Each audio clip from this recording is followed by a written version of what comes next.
When it comes to welcoming our new dog to their new home environment, it's important to have a very stable and calm environment at home. Ideally, we don't want to give them the whole home to explore. We want to let them explore at points, but we want to have a specific area for them. So either a playpen for them or a bedroom, so they could learn to feel safe in their smaller environment before they go into bigger environments. Obviously, we should always approach our new pets with kindness, love, being gentle with them, making good associations. But we always want to start small in their environment and slowly grow their environment, and never get them too give them too much of environment to explore. The more we let them explore, the more it could become overwhelming for our new pet and leading to stress and bad behaviors. Having a constant routine with our new dog leads them to be able to predict our next step. Because if we constantly do the same routines and the same exercises, our dogs are able to see the consistency in our routine and also predict what we're able to do. And when they're able to predict what we're going to do, it leads to comfort for them. They know what's coming up. Reinforcement associations that we could do with our dogs. First of all, we should always be rewarding all good behavior that we see with our new dogs. It's very important. Calmness, sitting down, staring at us, interactions with our humans. We should always be reinforcing these behaviors. But also, we could take the example of leaving. When we leave our homes, it could be a very stressful time for a new dog in our environment, because they're just getting used to us. They're getting used to our routine, and they don't quite understand that we're leaving and not coming back. So creating a routine, say I bring my dog to go potty, then in my bed, and then I give them something to chew or interact with as I'm leaving, to leave to a routine that the dog will learn to predict that I am now leaving and I will be coming back. So treats, rewards that I find more effective could always vary, because every dog is an individual, and just like how I don't like every food, dogs don't like every food. But there are popular treats and popular chews in interactive toys that are popular for a reason. Obviously, beef liver is something that's very tasty to dogs. They tend to really like these things. And when it comes to chews, there are long-lasting chews and there are shorter-term chews. Shorter-term chews, the dogs could finish within a few minutes. The longer chews, the dogs could take many hours to finish, or even sometimes days. So it really depends on what we're doing. And also, there are the traditional interactive toys, like the very popular brand Kong. And there's also West Paws that we could stuff food or canned food that could lead to a long lasting interaction as we're leaving or as we're trying to distract our dog.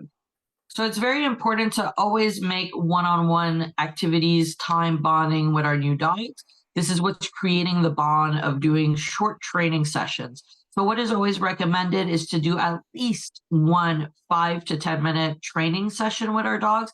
It could be something very simple as learning them touch, clicker training, sitting down, lie down, basic obedience, or to something more complex, really depending on what level we are with our dogs when it comes to training.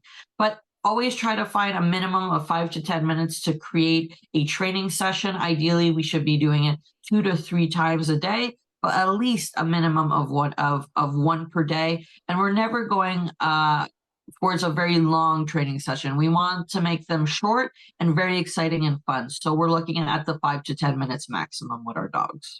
I will show you in the next training video the basic training tip that I will be giving you. So showing our new dog the respect and the boundaries, first of all, it's learning how to read our dog. So the calming signals, being aware of of the dog's calming signals that they're throwing at us, and reading every interaction that we're doing with our dogs. If we're forcing them in an uncomfortable interaction, or respecting their boundaries. Just how some people don't like to be touched and hugged. Humans have the privilege to be able to vocalize with other humans, but dogs aren't able to talk to us. So they shoot it as calming signals to tell them that they have a boundary issue, and it's important to respect that. So if we're not respecting boundaries with our dogs and we tend to push and push our dogs, we end up putting ourselves at risk of getting bit by our dogs, because it's important to note that dogs have a whole series of behaviors before they get into a biting phase, and it's because we don't respect the previous phases in their series of telling me, "Hey, sorry, I need space." So the more you respect the calming signals that your dog is shooting towards you, the more a bond creates between the human and the dog, because the dog understands that the human is able to respect them. But the more you don't respect the calming signals that your dog is shooting towards you, is the more we're going towards a bite. Because what the dog learns is that the more the human does not respect my warnings, the only way that I could have my boundaries respected is by biting you. Because we got to remember, once a dog bites you, we tend to step back quite fast. Helping our new dogs to build confidence in new situations is going slowly and going step by step, and once again respecting the level of comfort with our dogs.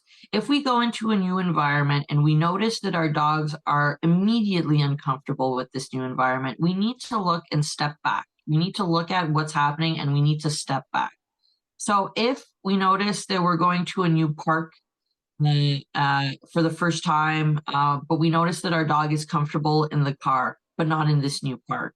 We have to bring back our dog to the car, learn them to be comfortable, and let them look at these new environments and judge these new environments by themselves and go slowly. So, not taking them and forcing them in these environments. We let them go at their rhythm and at their time, right?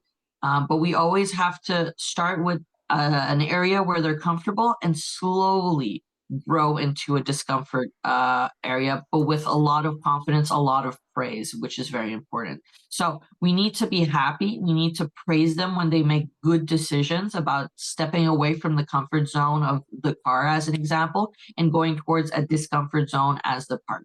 So as Fido leaves the car and discovers the new park, we should be praising them. We should be rewarding them vocally and helping them, guiding them towards their discomfort. So here's our 3 steps to introducing to our dogs to make sure that we're building confident, happy, and bonding dogs towards us. Step 1 will be to make sure that we have rewarding things towards our dogs. So whether it's food, whether it's touch, whether it's verbal praise. Step 2 will be to make sure that when we're introducing new environments with our dogs, that we're taking it step by step and we are gradually introducing it at their comfort level.